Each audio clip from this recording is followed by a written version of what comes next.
Hey, everybody, it's John Halpin. I'm here with Ryan Fowler, like every Tuesday. Welcome to, it's not a conference championships edition. It's not a Super Bowl edition. It's kind of a limbo edition of Pickwatch Live today because we got 12 days to, I know why there's 2 weeks, but I hate it, Ryan. Wait, isn't it? I thought it was Pro Bowl week. Isn't this Pro Bowl week? It is Pro Bowl week. We're getting all jacked up for Pro Bowl week. By the way, Sean and the team at NFLPickwatch.com do not have Pro Bowl lines on the site as far as I can tell. Amateurs. We're all amateurs. Come on. Pick the Pro Bowl. Or did no Pro Bowl lines? Nothing. Nope, I got nothing. Oh, that's too bad because Mitch Trubisky really earned that trip this year. One of the Bears beat writers is tweeting about that, saying, oh, look, they got an F grade on their draft last year from some people or bad grades. And they got 3 Pro Bowlers. Like, you know what? He was like the 5th replacement at quarterback. So chill. Yeah, easy. Pump those brakes. Right. So, all right. So we're going to take a quick look back at the conference title games. We're going to take an early look ahead to the Super Bowl. I mean, it's, like we said, it's early. I mean, the line moved already, though. In the Super Bowl. It moved Sunday night, right? Right. Basically, it opened at Pick'em. Yeah. I saw Rams giving 1. All right. You saw Rams giving 1. Yes. It is now Pats favored by 2.5, over under 58. So that moved quick. Yeah. Oh, yeah. I mean, it was, again, recency bias. Who played the late game? Patriots. Well, it's not just – I think where we are with that – if I'm going to get into people's heads, I mean, maybe there's smart people picking early, and that's fine. Okay, or putting their money down early when they thought they could get a great value. But I think where we are is that many of us kind of doubted the Pats last week. And you didn't. I did not. Pats. I did not doubt them. Credit where credit is due. And I just kind of thought that the Chiefs were a little better. But I think where people may be netting out here is that, oh, well, if they won that one, I mean, now they're rolling. Now they're back. Terrible. Now they're set. So, I don't know. Just to recap the picks, you were 2-0 against the spread. You are now tied for 6th overall in the against the spread standings for the season. This is an impressive effort. I want to give you credit. You've been great all year. It has been consistent. I will say I look back around week 16, week 15 to see where the ebbs and flows were. And it was. I mean, I had some nightmare weeks there, like 4 and 5. But again, we talk about this on a regular basis, John. It's like playing out the game in your head. I mean, this past weekend, those games went exactly how I thought they would. I mean, that was what is exactly was in my head. And I did some other segments for other outlets. And the analysis I had was exactly what happened, which again, every now and then a squirrel finds a nut. But when that play, I felt like Tony Romo for a second. I felt like I was Tony Romo 3 days before the game play, not while the play was happening, which is another discussion and really scary how well he's doing that. But yeah, it was. I'm going to take 6th place because, again, such a fun job. Yes, it's a fun job. There is the analysis side, which for not every mom and pop around the country is a lot of fun. But the analysis part is what I enjoy and trying to chop it up and look at the different layers of the onion. And for these 2 teams in the Super Bowl, there's a lot of layers to the onion. Yep. All right. To recap the standings, Josh was 0-2 against the spread. He's now 21st overall. I was 1-1. I'm 27th. I had the Rams, but I had the Chiefs. Top of the leaderboard. We are down because there's 1 game left. People can't gain any ground, really. Jamie Eisenberg from CBS Sports and Ben Volen from the Boston Globe are going to battle it out to the top. We'll see if because with ties and everything, let me see where they are right now. So Jamie's 143 and 116. Ben Volen's 142 and 115. So whoever wins this game is the king of the hill for the year. Mike Clay's in 3rd place. He dropped off after last week. He's got the Rams already, by the way.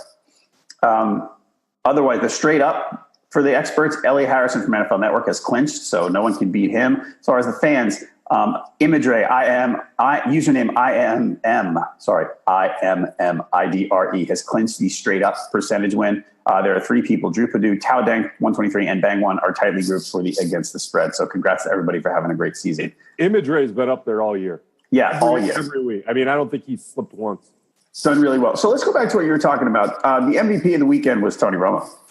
Oh, absolutely. I mean, And here's the thing, and I had a discussion with one of my coworkers yesterday about this.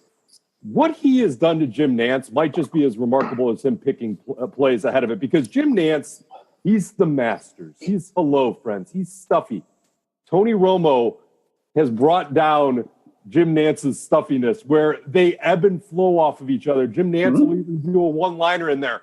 That has made Jim Nantz more enjoyable. It's probably rekindled his love of broadcasting, because the one-two punch of them, even though the giddiness of Tony Romo is almost a caricature of himself now, it's a breath of fresh air. I mean, everybody's got their own style, but there's a lot of stuffiness in broadcasting, a lot of vanilla commentary. And Tony Romo, the enjoyment he gets out of calling the game and just the moment is why I went into broadcasting. I think that's showing his true personality. Obviously, a lot of people play a different character on TV, right? Tony Romo, that's probably who he is on the couch with his wife and kids when he's watching a game, and now you get to see it. And then on top of it, he tells us what's going to happen, and it happens. It's just a remarkable talent that he has, and I think we are getting a little hyperbole on it. Yeah, but it's deserved, because it's such a flip of the script of what we're accustomed to in broadcasting these days. And he just what happened on Sunday that everybody's talking about, which was basically calling out the plays for the Patriots mostly, which was great. This is what he does every game. He happened to have a great game doing that on Sunday. Yes. Like, he just nailed a lot more. I mean, more stuff than he usually does. I mean, he's good at that. He sees the field, and he explains, like you said, he explains it well, and he's fun. And he just happened to in a high profile spot, he had the game of his life, basically, of his 2-year broadcasting career. Yeah. And Bruce Arians is also very good at it, but he mumbles, and you can't hear Bruce Arians. Bruce Arians, when he was in the booth with Greg Gumbel this year, he would call out different things, but he's not engaged with the audience. Yeah. He kind of mumbles. That's where having the personality that Romo has is such a breath of fresh air. Plus, the other thing that strikes me, and anybody who's on Twitter knows this, the negativity around whoever is calling a game is through the roof. I mean, the mercury meter has busted on people being critical of whoever's calling the game, bias, this and that. So for Romo to find this cushion of love, this cloud of love, it's incredible, because it's so contrarian to everything we see on social media, where everybody's like, I always go back and say, would people love Vin Scully if his career was starting today? Probably not, because probably not something to nitpick. And Vin Scully's one of the best storytellers of all time. So I love what is happening for Romo right now, because, again, he got so much grief as an actual quarterback. It's nice to see this other side of him. And it's the other reason why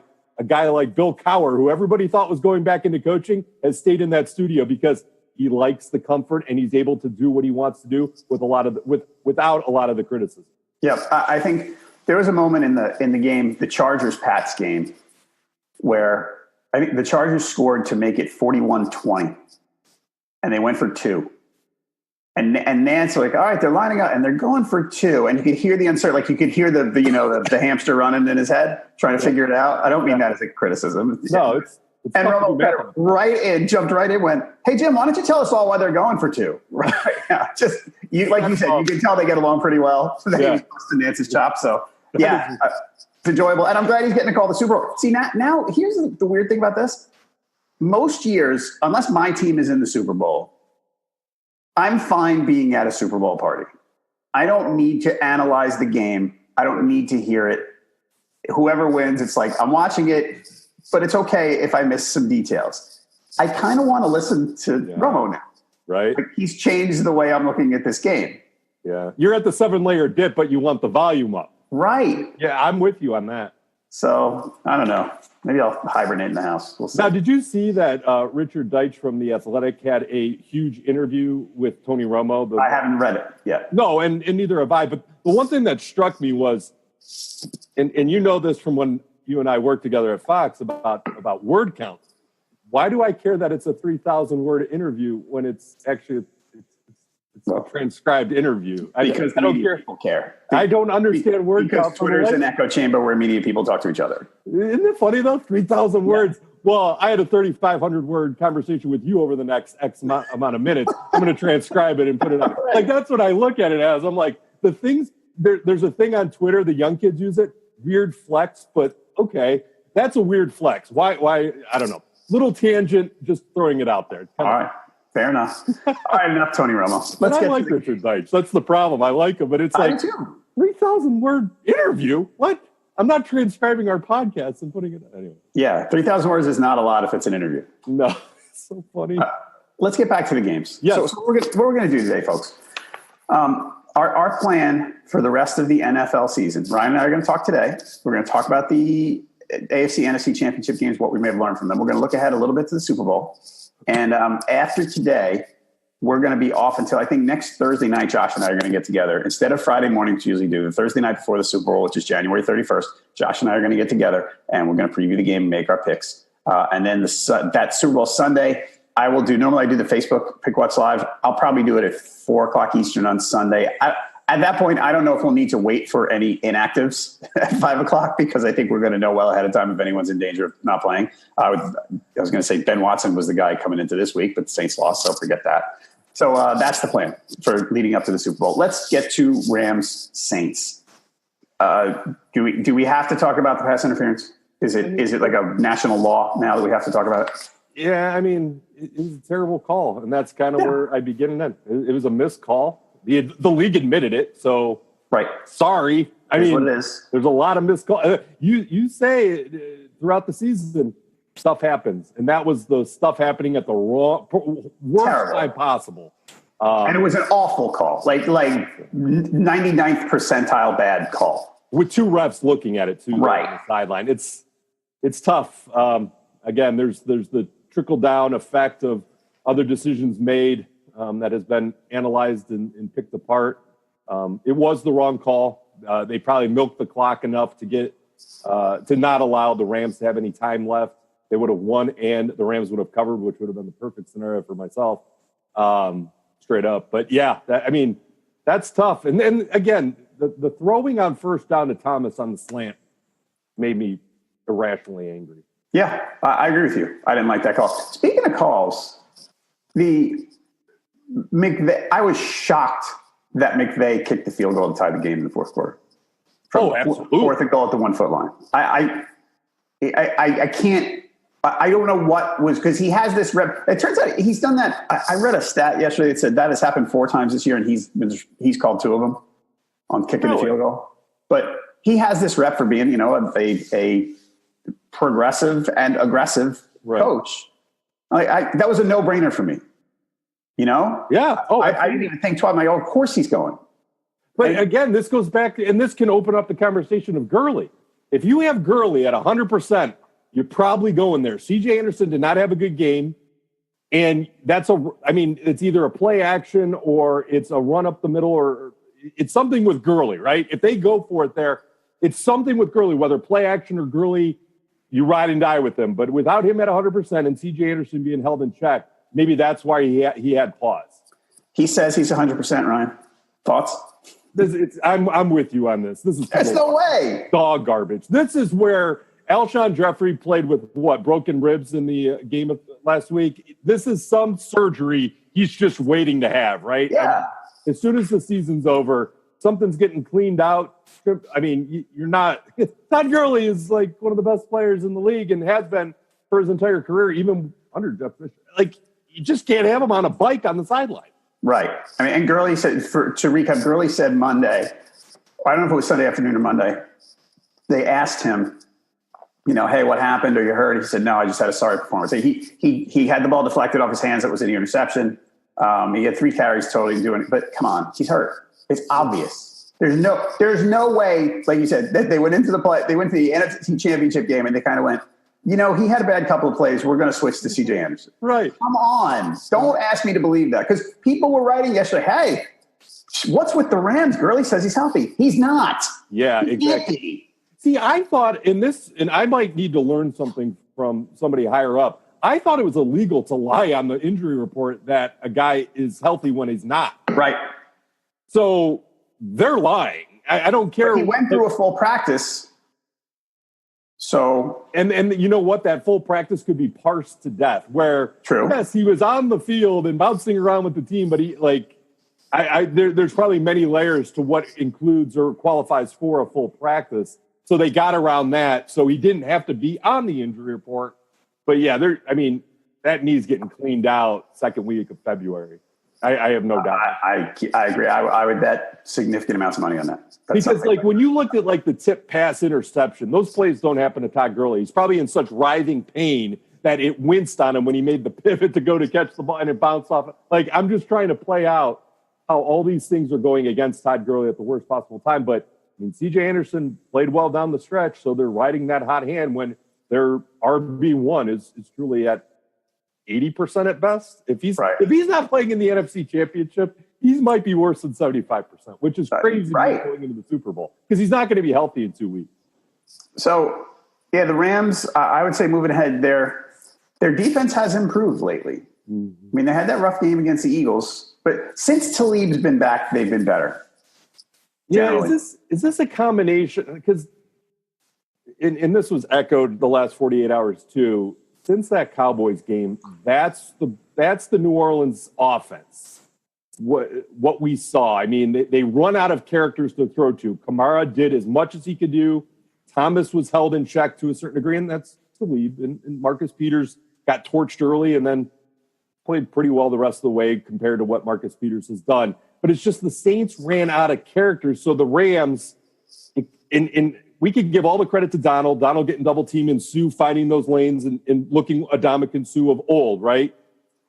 I just look at that Saints offense. That's a tough barometer because they've been in a quagmire since that Cowboys game. Yep. They have struggled mightily, and that's why I thought when you had the 3.5 the Rams were getting, it was going to kind of play out that game. Even with the fast start that the Saints had, they're kind of running in mud, and you have Dan Arnold dropping the ball in the end zone early in that game, settling for field goals. That's what a Brees-led offense. Did you know Drew Brees had the fewest passing yards this past weekend? I did not. That's crazy, right? When you look at Goff, I mean, Tom Brady, he had overtime, so did Brees, but and Brady threw more in the fourth quarter just because of the flow of the game.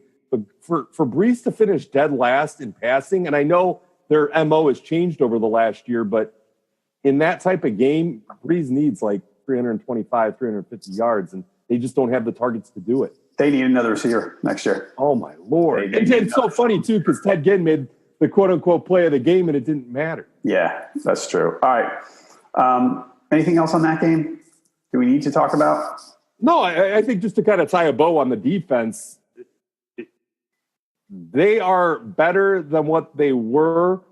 Belichick is going to find that soft spot. And again, and this has been echoed too on radio and TV, they're going to continue to double team Aaron Donald, and it's going to be up to Sue to make plays. And Sue's heart's probably in it because he's played well in the postseason the last few weeks.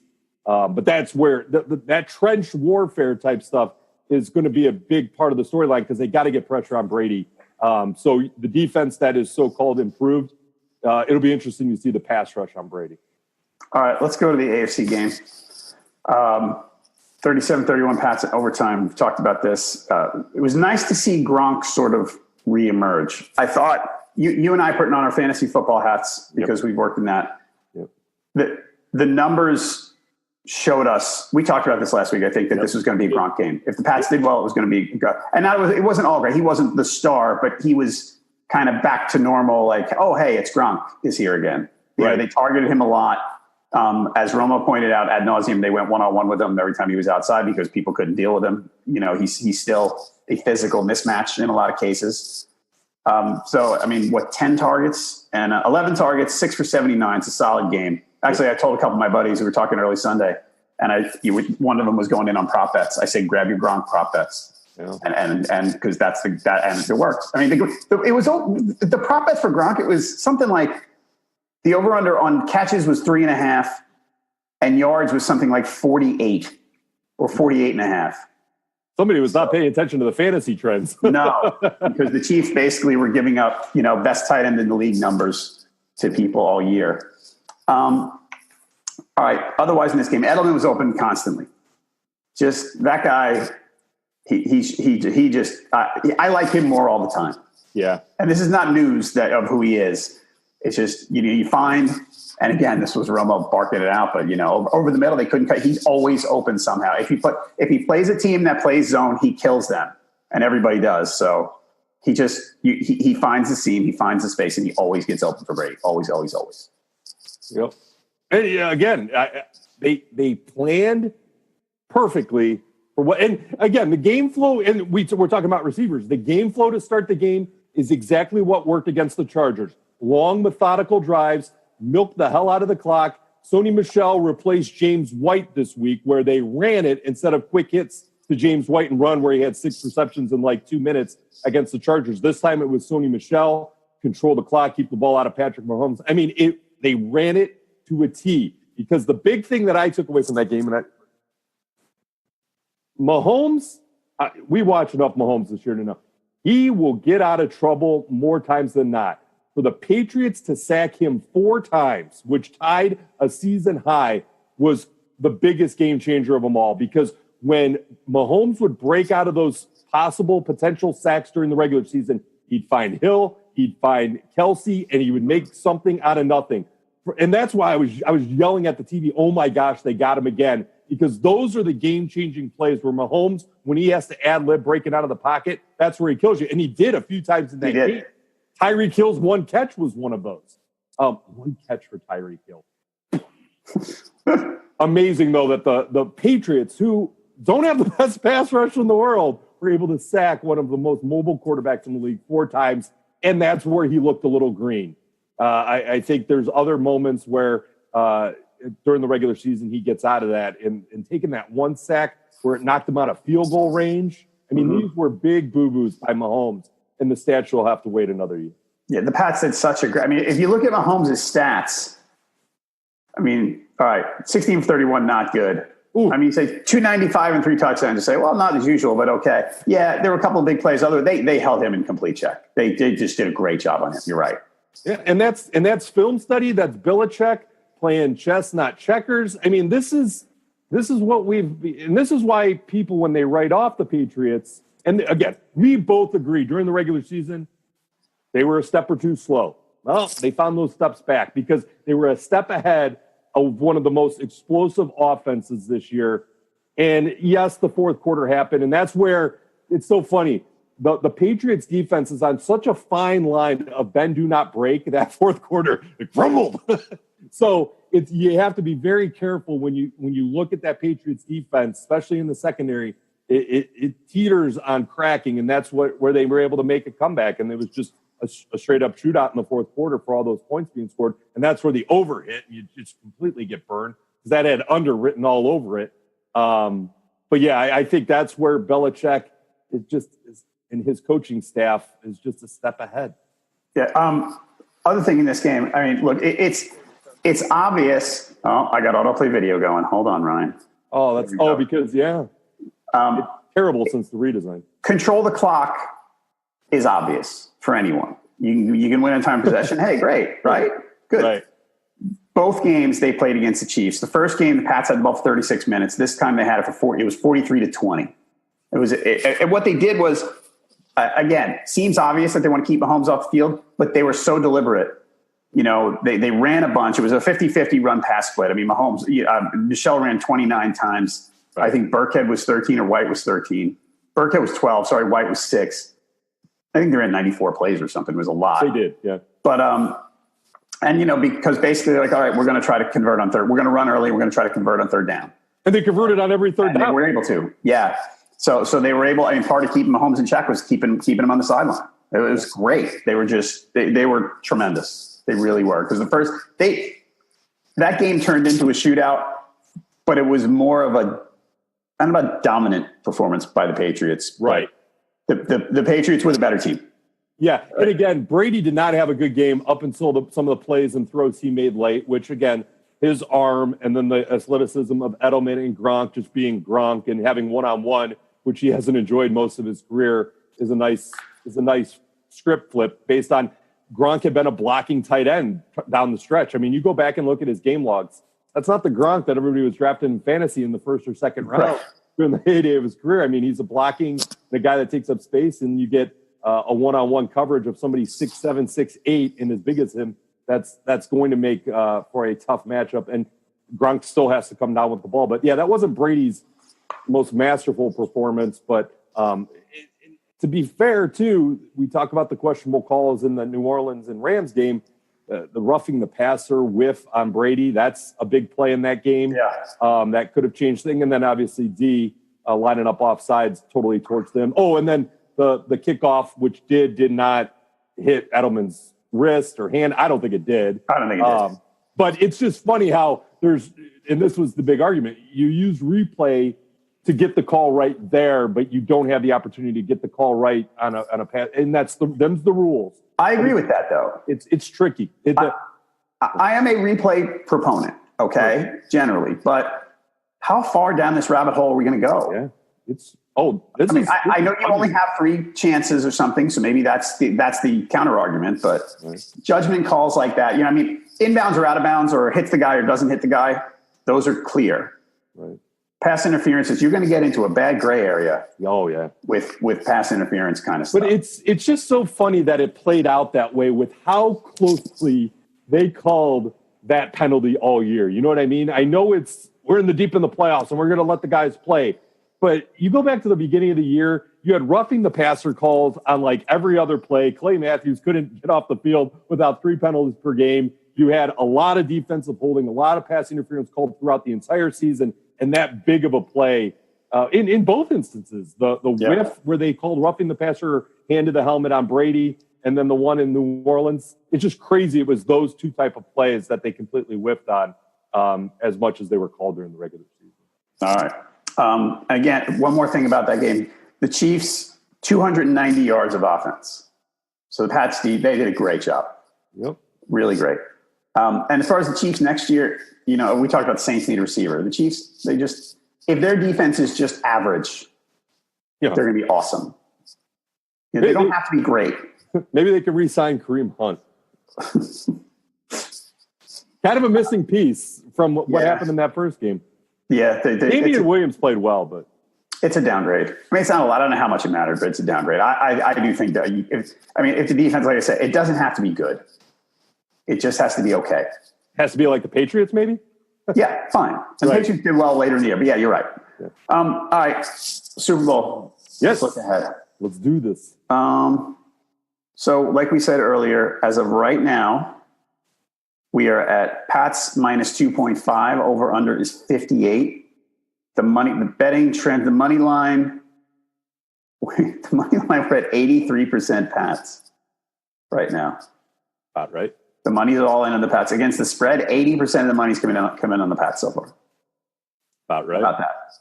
I mean, there's a lot of emotion in that bets, and there's a lot of new, quote unquote, new Rams fans that are just getting acquainted with the team actually being in the Super Bowl, right? There was a big video on Twitter trending where there was this live, or somebody took like a video on their camera of a Los Angeles sports bar. I saw it. And it was just like, is that the game? Are we in the Super Bowl? I'm going to go to the beach. I'm going to go. And this is where bringing football to LA was kind of an interesting idea, considering there's other things to do in Los Angeles on any given day. But yes, a lot of emotion bets on the Patriots, no question about it. All right, I'm trying to look at some numbers to see where we were talking about individual players earlier. Like we said that the numbers suggested a Gronk game.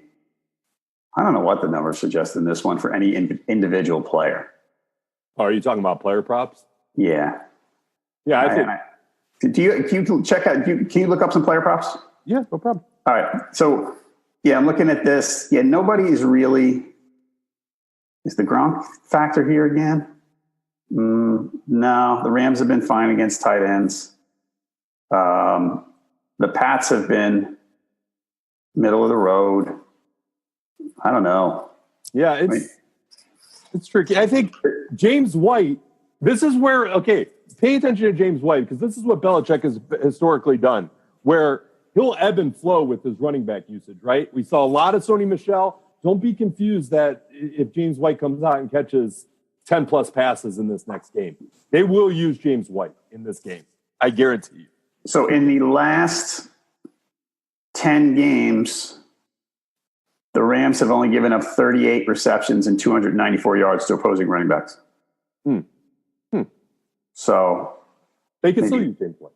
Maybe because not. Again, Belichick doesn't care about fantasy trends. I know. He'll go. They played to the match. Like basically against the Chargers, those numbers screamed for James White. Right. And this one, I'm not sure they do. So I don't know about the props. Well, and don't.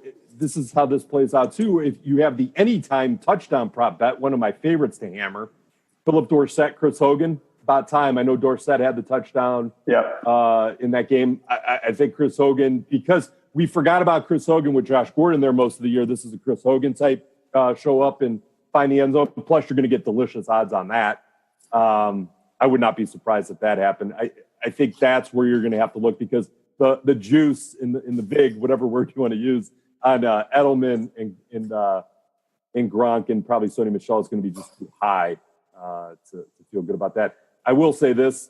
I was all over the fake punt happening this weekend in one of the games, and Johnny Hecker did not let me down. And the funny thing about the Johnny Hecker fake punt, and because he throws a nice tight spiral, the game changed when Taysom Hill picked up the first down against the Eagles the week before, and the game flow changed after the Rams ran the fake punt. So it's interesting to see how the game flows have changed based on fake punt conversions, obviously. Right.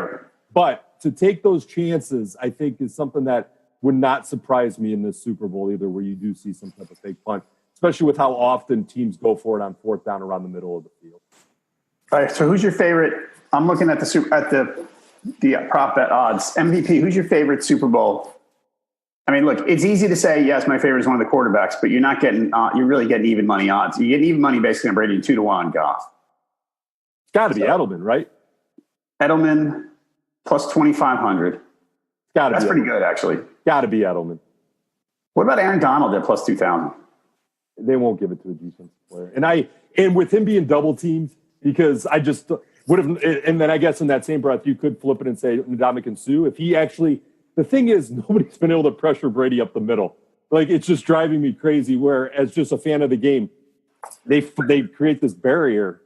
But okay, this is interesting, because that's long been the book, and it's like, oh, people figured out after 19 whatever years, 17 years, people have figured out Tom Brady. No one's figuring out the whole thing. But right, the book on him has always been to get the pressure up the middle. That's what the Giants did, especially in the first Super Bowl, because it makes it, because he's not that mobile. I mean, it makes sense, right? Yeah, okay. You want that against any quarterback, pretty much. Very true. But this is an interesting, because the Rams' strength on defense is the two tackles. Yeah. So, I mean, this is a really this game. If Donald comes up, put it this way, if any great player is to have a superhuman effort here, and if it's Donald, that's the recipe. That's like the exact formula to get the Patriots, to get Brady off his game. So I don't know. I think I would have seen that from Donald in the NFC Championship. I mean, to get to the Super Bowl, I mean, he should have had a historic game this past weekend, and they didn't, just based on the way that he was handled. And I think you go back to that recipe to protect your quarterback and give him time to throw to Edelman, my MVP. I really do think. I mean, it's just, he's going to get so many targets. He'll probably find the end zone just based on, I think, here's the other thing you have to consider. And this isn't statistical analysis. This is just knowing what we know, watching football as long as we've watched. Marcus Peters has his chest out a lot right now. Yep. He's eating gumbo, right? Well, he's not a big fan of gumbo, they say. He's going to come in with a big head, and he's going to get torched. He's going to regress to the mean. He's not that good. He's not that good. He's going to regress to the mean. Aqib Talib's going to have to make every play. And it'll be interesting to see if Talib shadows. He typically doesn't. It kind of depends on who lines up where is the opposite defender. But this is where whoever is opposite Marcus Peters, take a long look at that, because that's going to be very interesting. And now that we have a lot of in-game betting and in-game props that can happen, just abuse Marcus Peters, because I think he's going to come in with a big head, because in his mind, he's probably already won the Super Bowl. Other things here, we'll get to the props more in a minute. Both of these teams have allowed less than 3 yards per carry in the two postseason games so far, and have been solid against the run. So something to look at. The Rams weren't good during the season against that. So you're giving Belichick 2 weeks to prepare here. Yes, you are. Which you could say, you could have said that last year, and they lost. So fine. Trick play. It's not necessarily every time Belichick gets 2 weeks, he wins. Mm-hmm. How do you, if you don't know, look, I know CJ Anderson had a couple of good games late in the season. He had a good game against the Cowboys. Yeah. He's not Todd Gurley. He's not Todd. Clearly, right? Okay. Right. How do you bet the Rams without knowing that Gurley's healthy? And before the game, you're not going to know. Like that's what I don't get. I don't know how you go that direction. And that's why it surprised me that they were favorited. Like, odds makers aren't stupid. I mean, there's a reason they baited people out there with Rams giving one on the book that I saw when it opened on Sunday. Because that actually happened towards the end of it. Like, they were early lines before the Patriots Chiefs were even out there. And it was Rams one. And it stayed Rams one after the Patriots. Like, I don't understand how you do that. I don't know, from what you've seen from the Patriots the last 2 weeks and what you've seen from the Rams, and knowing Gurley's status is pretty bad right now, and knowing that 2 weeks isn't going to heal all wounds, I don't see the angle. I just don't. Even, I mean, it's 2.5. They're baiting you to take, because all the Patriots have to do is win by a field goal. Right. And everything's good. And again, it'll be interesting to see how that percentage flips the closer we get, because again, those percentages even out and everything, and water reaches its level. But it's hard to make a case, because the one thing that's going to be flooding the markets to skew that is just the Boston hometown better, right? I mean, there's not a lot. Los Angeles is splintered in 18 different directions. So the money coming in on the Rams will be very late, I would think, where you're just going to wait and pray it gets to three and a hook. I don't think it'll go any higher than that. But you're going to have to wait until very close to game day, I think, to get that price, because those books have to even out their risk. And I just don't see it happening here during Pro Bowl week, where everybody's like, oh, I feel like I know enough about Todd Gurley, to your point, that he's going to be fine and this is all going to work out well, because it took so much effort for the Rams to even come back and beat a Saints team whose offense is garbage down the stretch. I mean, they won on the road. Okay. I'm with you. Continuing this train of thought, you've got a guy who was the MVP. He was the MVP last year, right? Gurley? Right? Wasn't it? Yeah. Best running back in the league. You know, the last 2 years, he scored 30-plus touchdowns or whatever. And we don't know how healthy. He was unhealthy enough to the point where he barely played in the NFC Championship game. I don't want to be telling. It's hard to tell someone, hey, you know what? You might want to avoid the Super Bowl bet this year, right? Maybe you want to skip this game. Because during the year, we say it. You look at a game and you go, skip this one. Sit it out. Right. Too much uncertainty. Right. How do you – it's Todd Gurley. And we have no idea what he's going to do. He could, like against the Cowboys, he could run 16 times for 120 and a touchdown, or he could barely play. Like, why do I want to put my money on that? I don't. And it's a very fair point. And that's probably – so is that why you opened up with the prop bets? Maybe finding alternatives to actually looking at the offense, at the actual line. I think I want to bet on Gladys Knight's national anthem time before I want to bet on Rams or Patriots right now. What color Gatorade gets poured on the coach at the end of the game. Yeah. Those are great. And that's true. And you're such a big boy fan and Travis Scott that I know you're going to be celebrating that entire collection. Yeah, I don't know who Travis Scott is. Who's Travis Scott? He's a rapper. He's Maroon 5's buddy. I don't know. But yeah, I think it's a valid point. Where is the risk? Again, degenerates are going to gamble regardless. Yeah. But there's things called EV bettors who look for the best value. And are you getting the best value when you don't know one of the marquee players' status? I don't think you are. But with all that said, I mean, looking at, again, this is Belichick versus McVay, right? Like, there is a element of this, of the coaches and the experience. Is it McVay's time now, or is it next year and the next two? Because again, Belichick and McDaniels, the 1-2 punch there, they're going to abuse that secondary. They're going to do what Drew Brees was not able to do. And then they get so creative, and this is what drove fantasy owners crazy with Belichick and McDaniels. The ebbs and flows of their running back usage confuses me on a weekly basis. I can only imagine the defensive coordinators trying to figure out, okay, Sony Michel had 15,000 carries against the Chiefs in cold weather. This is in a dome. So you got a fast track. James White can catch, so can Rex Burkhead. So you have all these elements kind of flowing at the same time. And that's where I think Brady goes out there. They run the same MO that they did against the Chargers, that they did against the Chiefs. And they try these long methodical drives and have to convert on third.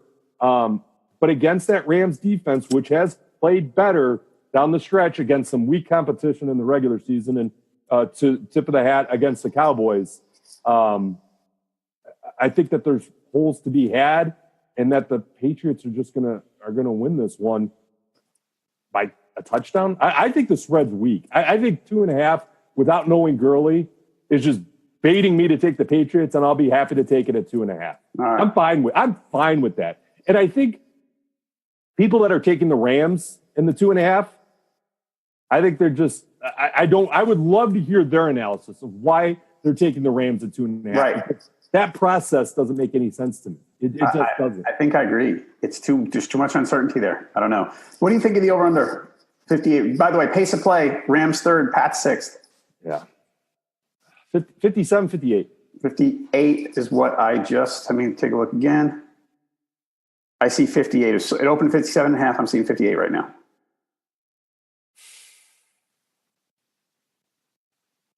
I'm going to take the under. And again, this goes back to Gurley, because I think that the Patriots pass defense, honing in on Woods, Cooks, who they know a little bit about, right? Mm-hmm. And the tight ends that they kind of rotate in there. The one thing you've talked about in weeks past, Belichick's going to take one guy away.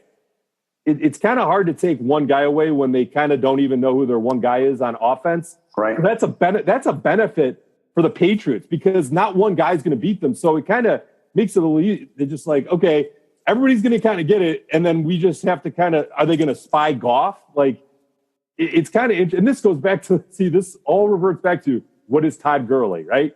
I don't know if that over can hit without us knowing what Todd Gurley is, because if he does what he did in that Cowboys game, that over could hit, right? I mean, if they have Gurley, I just don't think he's going to, because if he had, he would have had more production in the NFC Championship. I wonder how much they will blitz Goff, because Goff has so much trouble with that. His mobility is a lot weaker than Patrick Mahomes, who was just sacked 4 times in a game, which again is crazy to me. Like, it's crazy that they were able, because it's kind of like a joke where it's like, I saw the Patriots' first-round pick of 2 years ago, Derek Rivers, out of, I believe, Youngstown State, who had been injured his rookie year, and he got his first career sack, and it was celebrated like they had just won a playoff game, because the sacks were so few and far between this year. And then they go out and they find a way to chew up the Kansas City offensive line and get down a mobile quarterback. Yeah, it was in cold weather. This will be inside of a dome, but Jared Goff, he's not getting outside those numbers without Kyle Van Noy sacking him, right? Kyle Van Noy is a scary dude. He's kind of just a little underrated. But yeah, I think it's a fair point that the blitz is coming.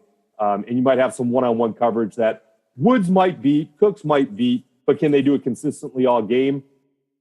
Goff has not proven in a lot of big pressure games, a.k.a. the Bears, yes, on the road, cold. The Eagles, bad secondary, did not look good in that game. You got to make the throws consistently. And even in that Saints game, the dime to Cooks was delicious, right? That was a huge throw he made. He made some nice throws to wide open guys, but can you do it consistently with the scheme that Belichick and a veteran staff? That was a crazy stat, too, where they had the list of all the Patriots players who had played in playoff games. The Chiefs had none. And I think it was AFC Championship. No players on the roster had played that deep into the playoffs, where the Patriots had like 36. You're going to run into that again with some of the guys that are on the Rams, where the experience is going to also come into focus. All right, let's go to some props real quick. Yeah. Gladys Knight, minute 45. For Over. I think it's over. She was interviewed recently saying she, and again, not to get political, but this is what it is. She wanted to take back the anthem and what it meant and really kind of deliver something. Don't take that. Again, we're now analyzing the national anthem, and when Gladys Knight comes out there and says she really wants to send a message, she's probably going to try and channel her inner Whitney Houston and really belt out a good one, and that's going to take some time. All right. We got one user. My buddy Boost says his early Pats and under is his lock for the game. So, hey, I'm with you, man. I'm with you. Otherwise, let's see. Will any player take a knee? Yes, plus 400. Anyway, by the way, Gladys Knight, Over a minute 45 is minus 140. Under is even. So yeah, I'll take the juice. Let's see. Total Donald Trump tweets on February 3rd. Over 6 or under 6. You can get about minus the Super Bowl. About the Super Bowl or just in general? Just in general. Over. Will the Chick-fil-A franchise in Mercedes-Benz Stadium be open on Super Bowl Sunday? No yes, shit. Plus 575. No, minus 1100. I don't think they're going to open. They're not, because that's a religious-based decision. We're getting on weird topics, but these are the props. The reason they're closed is so people can go to church. That's the whole basis of their franchise. And the odds say that, the odds are you're getting great odds if you bet yes. There's no way they're going to open it. So what color Gatorade? I'm not entertaining that one. Oh, come on. Red. Red. You get plus 400 for red. I'll take it. Will there be a flea flicker attempt? Well, there was one. The Pats did one on Sunday night. Yeah, I thought they could have made that work on the inside the pylon. Will either team not punt during the game? Yes, plus 900. So if you guess that one of the teams will not punt, you can get paid 9-1. One of the teams or both teams? One or both. Not bad. That's not bad. Will the Super Bowl record of 76 points be broken? You can get 3-1 for yes. What's no? No is minus 550. That's not bad. I know it's a lot of risk, but that's a lot of points, man. Who will the Super Bowl MVP mention first in his speech? See, this is a good one now. Okay. Hit me. Teammates plus 175. God plus 190. Family or family member plus 500. Tom Brady is big on hi mom, hi dad, hi wife and kids. Yep. He does it every time. And F-bombs. I don't know if he does it first, but he always does it. He does. And if you think Brady might be the MVP, he's the favorite to be the MVP. I think that's your bet right there. Tom Brady, family or family member first, plus 500. I like it. Oh, but the family will not be watching on TV. They'll be at the game, most likely. He'd still thank him. But normally he says, hi, Mom. But he does that a lot. Yeah. What was teammates? Plus 175? Plus 175. Yeah, that's lame. City, coach, owner, no. Does the team visit the White House? Yes, minus 175. Well, the Pats definitely will. Yep, they will. But either team will. Commercials. Let's see. Which commercials will appear first? Avocado and planters are the favorite. Really, who comes up with this? Who bets this? Avocados. Avocados from Mexico. Which commercial will appear first? Hyundai. Oh, there's a lot of odds here. Wait, everybody. Okay. But what was avocado's odds? Minus 120. Yeah, there's minus with a lot. They know how that traffic stacked because the Super Bowl, here's a little inside TV. Like those commercials are already set. So those odds are probably skewed. Yeah. What will be the predominant color of Adam Levine's top at the start of the halftime show? Black, minus 180. Any other color, plus 140. Black, I guess. Will Christina Aguilera, I think he's got blonde hair. Will Christina Aguilera make an appearance? Yes, plus 250. No, minus 400. Anyway, now we've gone down the nonsense rabbit hole here. No, there's got to be more. There's got to be. It was a coin flip. I want to do coin flip. I want heads. I want Matthew Slater heads. You can do. Matthew Slater was emphatic about taking the ball. There he was. He really was. All right, take the ball. We're going to win. We'll actually talk. When Josh and I are here next Friday, I think we'll talk player props a little bit. Yeah, because you'll have a better idea of. No, you won't. What Todd Gurley is. Todd Gurley's status today will be the same it is next Friday. Folks, make your picks and track everybody else's along the way. I'm going to guess they're going to come in mostly late next week, but NFLPickwatch.com. Like I said, upcoming shows. Josh and I will do a Thursday night show next week that you can watch throughout the weekend. And I'm going to do a pregame probably somewhere around 4 or 5 o'clock Eastern on Super Bowl Sunday just to check in on the latest, what the latest lines are, things like that. If you want us on Twitter before the game leading up to it, you got a long time until then. You want to talk prop bets, you want to talk anything. Ryan is at Freelance Fowler on Twitter. I'm at Halpin37. Our main account is at Pickwatch, and Josh is at Josh Katzowitz. Ryan, that's it. We're wrapping our season, you and me. So it's been a lot of fun. It's been a lot of fun. It's crazy to think that we can chop up X amount of games in an hour and do well. I mean, it's a great time and been a fun season. I will tell you this. The amount of ebbs and flows of this season have been second to none, and we've covered the league for a long time. But I think this season's been wacky, and in a lot of. I know it's a broad brush analysis, but to wrap it up, it's been a very, very interesting year. A lot of changing of the guards in a lot of different ways, and yet here we are with the Patriots. Exactly, and here we are again. Yeah, That's here we are again. Some things never change, and it'll be interesting to see. But a great time talking to you on this show every week, and I appreciate Pickwatch inviting me on to be part of it. Yep. Sounds great, bud. I'm sure folks will let you know what we're doing in the off season. You can always get us, like I said, on Twitter. He's at Freelance Fowler. Check him out. This show, if you're watching on Facebook, subscribe to our YouTube channel. If you're watching on YouTube, like our Facebook page. Really appreciate it. You can watch probably a little more on Facebook, but the game breakdowns are always on YouTube. So after Josh and I talk about the game breakdown, or this show too, I'll put it on the YouTube channel. So you should check that out. That's it. That's it for today's edition of Pickwatch Live. Again, next Thursday night, Josh and I have our Super Bowl preview, so come on back then. For Ryan Fowler, I'm John Halpin, and thank you again for watching Pickwatch Live.